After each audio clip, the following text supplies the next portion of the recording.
जय श्री कृष्ण दोस्तों, कैसे हैं आप सब। उम्मीद है आप सब बहुत अच्छे होंगे। तो दोस्तों, आज हम बात करेंगे एक ऐसे प्रश्न की जो अक्सर सबके मन में आता है। क्या संन्यास लेना ही सर्वोच्च मार्ग है या फिर कर्मयोग उससे भी ऊंचा है।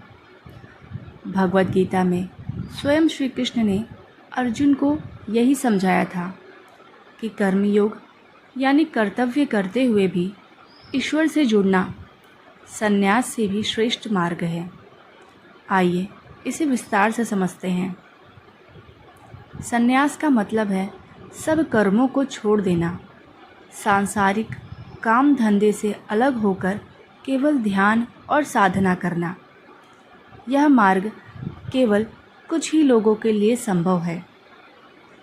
कर्मयोग का मतलब है अपने कर्तव्यों को करते हुए भी फल की आसक्ति छोड़ देना, यानी परिवार, समाज और धर्म की जिम्मेदारी निभाते हुए भी भीतर से निष्काम और ईश्वर को समर्पित रहना।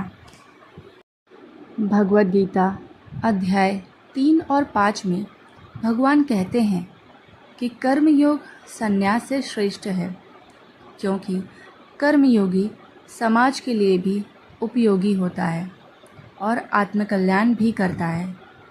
सन्यासी केवल खुद के मोक्ष के लिए जीता है, लेकिन कर्मयोगी पूरे संसार का भला करता है। जैसे एक किसान खेत में मेहनत करता है पर फल ईश्वर को समर्पित करता है। एक माँ अपने बच्चों की देखभाल करती है पर मन में यह भाव रखती है कि यह भी भगवान की सेवा है। ये सब कर्मयोगी है। कर्मयोग में त्याग भी है और कर्तव्य भी।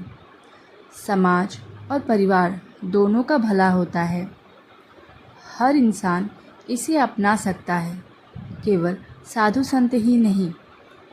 यही जीवन का वास्तविक योग है, काम करते हुए भी प्रभु से जुड़े रहना।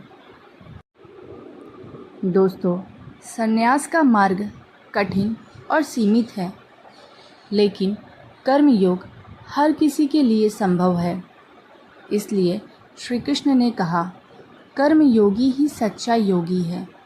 तो आइए हम भी अपने अपने कर्मों को ईश्वर को अर्पित करके कर्मयोग का अभ्यास करें। यही सबसे ऊंचा मार्ग है। धन्यवाद।